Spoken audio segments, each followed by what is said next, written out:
connected to all our ancestors. They are a part of us.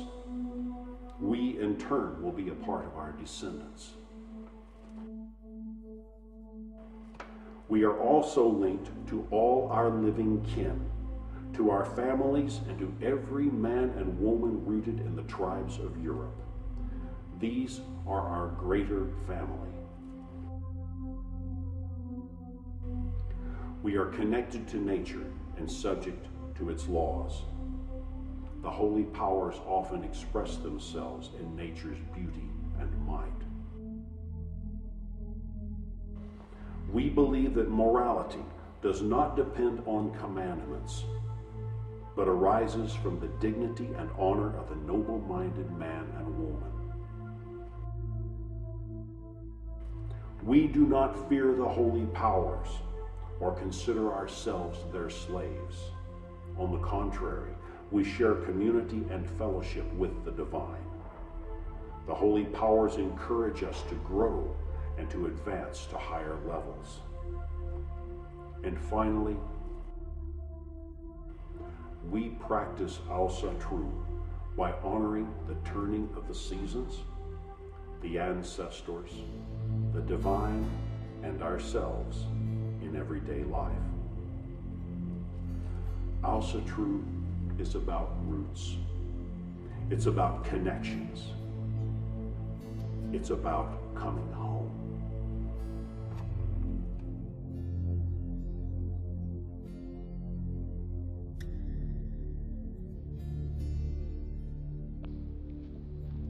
Try as we might, exerting all our will, exerting all our might and main, we simply will not succeed in every circumstance. There will be times that we are overwhelmed. There will be times when, like the defenders at the Alamo, there are just too many opponents. Life is throwing too much at us, and we do not succeed in attaining that outward and obvious victory. This is where true heroism comes in. Heroism lies not just in victory, but it lies in being defeated with grace, with composure, and with dignity. As I say, we don't always win, and in the sagas this was the case too. You would have saga heroes that were defeated, overwhelmed by a foe. The foe could kill them, but the foe could not take away their dignity. This is why it was important in saga literature to die with a joke on your lips, to die with a jest. This is why in the death song of Ragnar Lothbrok, he says, "Laughing, I die." He can be killed, but ultimately he cannot be defeated inwardly. We cannot always control the outcome of external circumstances, but the hero controls his or her reaction to those circumstances.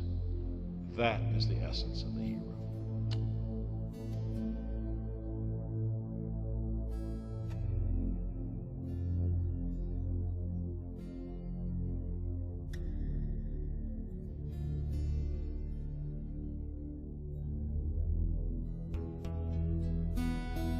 But I want to talk about ancestor worship. It's odd to me, but modern civilization tends to denigrate ancestor worship like it's some ancient, primitive, they just don't understand the world. They practice ancestor worship and all this. Well, I mean, I guess that's true of all paganism, frankly, but your grandmother who's deceased, or your parents, or something like that. I mean, when we leave flowers, isn't that an offering? Isn't that a sign of respect? And that's basically. I think the issue really comes to what does worship mean, and I think Christians tend to have a different view of the meaning of the word worship from what we do. For us, it's more like respect, giving respect, giving honor. And basically, the bottom line is our relationship to our dead ancestors is about the same as it is to our living ancestors. That is, we show our parents respect, we honor them. Our grandparents, our uncles and aunts, we show them respect and honor, and we listen to their advice. We honor their requests as much as is reasonable to do, that kind of thing. Gods and the ancestors, for example, the gods are our ancestors, and in a lot of ways they intermarried with the sons of Mil, so we are related to the gods. We have a lot of pride. The blood of kings and of gods runs through our veins. It is something to be very proud of, but it's an honor that has been bestowed upon us, and that should be reciprocated.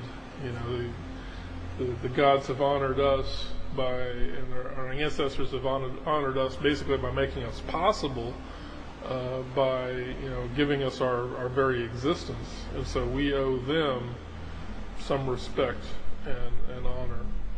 We want our ancestors to be proud of us. With a Christian, asked me a very thought-provoking question. He asked, do you think that you yourself are worthy of being worshipped? That if you had kids and or grandchildren, that they should worship you? At first I just kind of smiled and shook my head, because it was clear that's when it was clear to me that we had a different understanding of the word worship. When I really thought about the question, I was moved to tears, because the thought had never really occurred to me that I would someday join the ranks of the ancestors and be honored in my turn.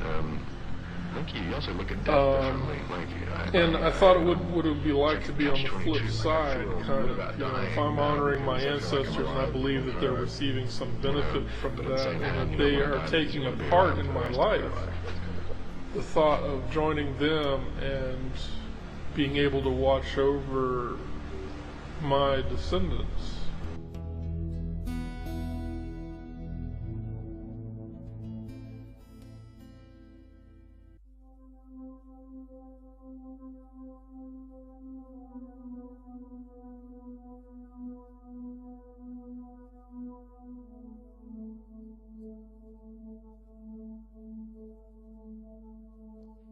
A very moving thought.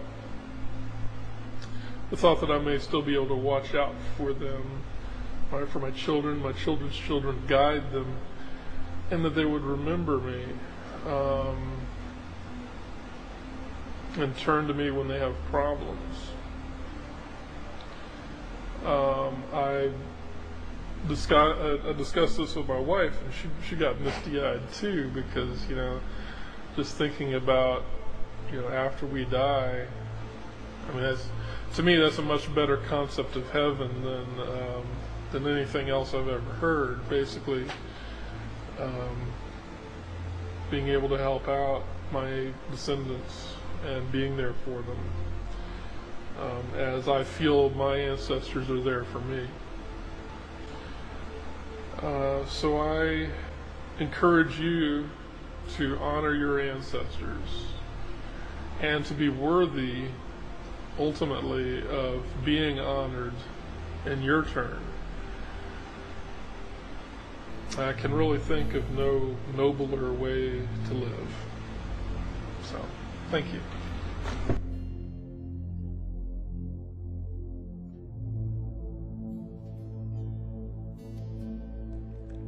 There's a totem with 4 faces, each going in the direction of north, south, east, and west, and each face is different.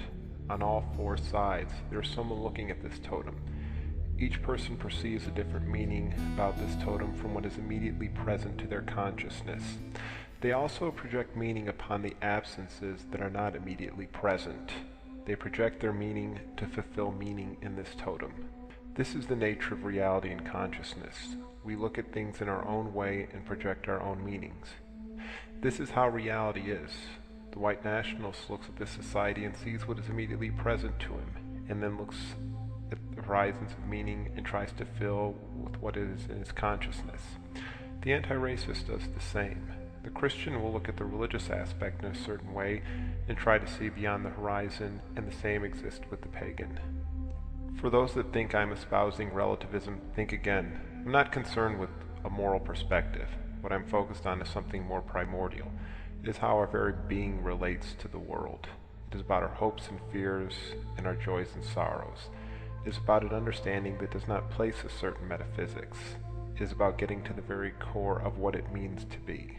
What I am critical of cultural Marxism is that man is defined in terms of what he is not.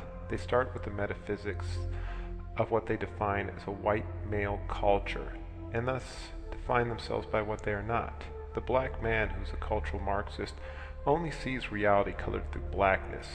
Everything is about cultural exploitation of blacks, and the same is for the feminist.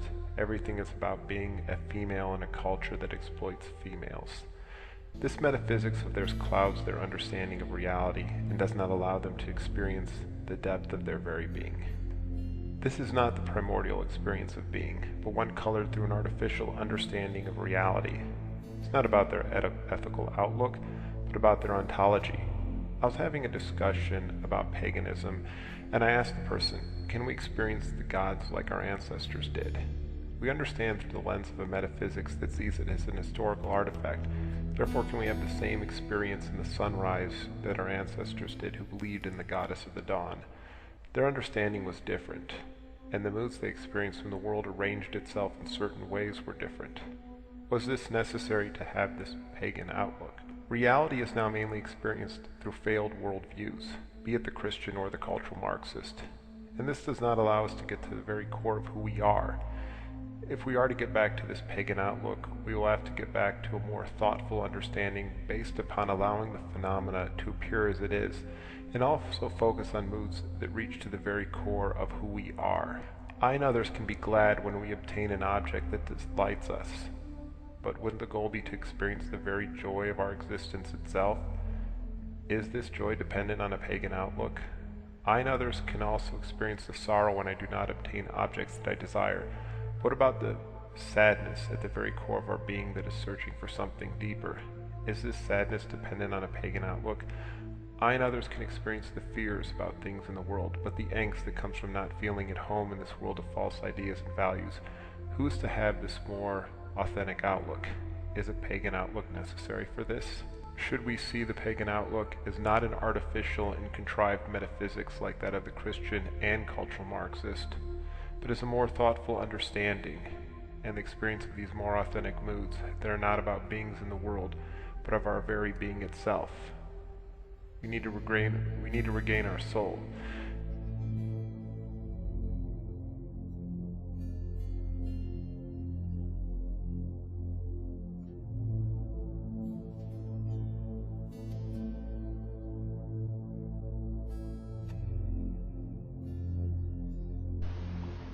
First, I do not have much faith in mankind, and for very good reason.